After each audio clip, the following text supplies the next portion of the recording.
जब मेरे मुरलीधर घनश्याम वंशी बजाते हैं। परमात्मा ने आज ऐसी दिव्य वंशी बजाई है देवियों, ये वंशी सबके मन को आकृष्ट कर लेती है। गौएं घास खाती हुई रुक जाती हैं जब कन्हैया की वंशी बजती है, सुनने लगती है।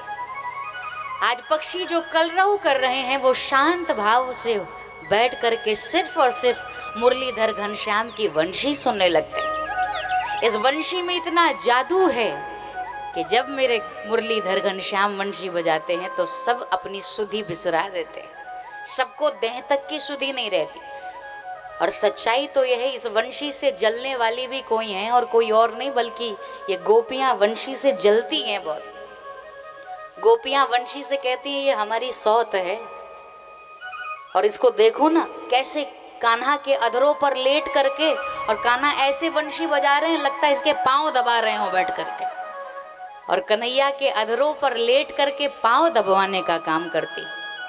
मुरली तव गोपाल भावती, ये नाना भांति। और प्रभु इसको बजाते वक्त, इसकी सेवा करते वक्त गोपियां कहती हैं ऐसा लगता है कि नासिका फुला लेते हैं, भौवें चढ़ा लेते हैं और पूरे बदन ठाकुर जी के टेढ़े हो जाते हैं।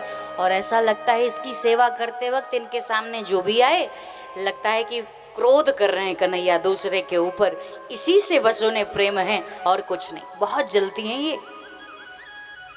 एक दिन सबने वंशी से पूछा गोपियों ने कि वंशी जरा ये बताना कि तुमने पूर्व जन्म में कौन सी पुण्य करी है कि घनश्याम के अधरामृत का रसास्वादन करने का तुम्हें परम सौभाग्य मिलता है। क्या किया है, कौन से वेद मंत्र पढ़े थे, कौन से यज्ञ रचाए थे तुमने, कौन सी सत्संग सुनी थी। तो वंशी ने बड़ी अच्छी बात कही देवियों, उतारने लायक बात है।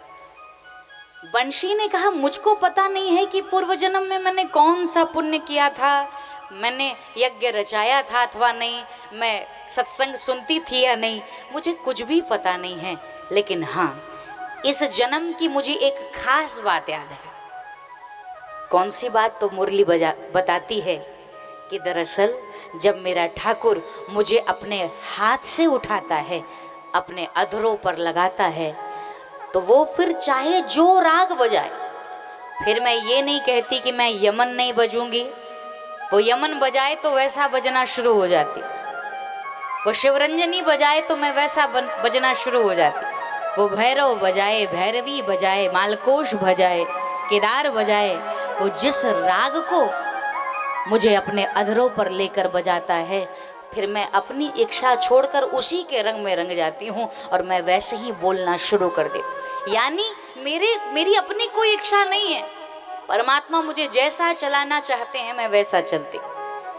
तो ये बात गोपियों को बिल्कुल समझ में आ गई कि यानी ठाकुर जी की जहाँ पर इच्छा है ना, वहाँ अपनी इच्छा नहीं दिखानी चाहिए, अपना कोई जोर नहीं देना चाहिए और भगवान को प्राप्त करना है। तो जैसे वंशी बिल्कुल खाली रहती है ना, वैसे ही हमें भी अपने हृदय को खाली करना पड़ेगा।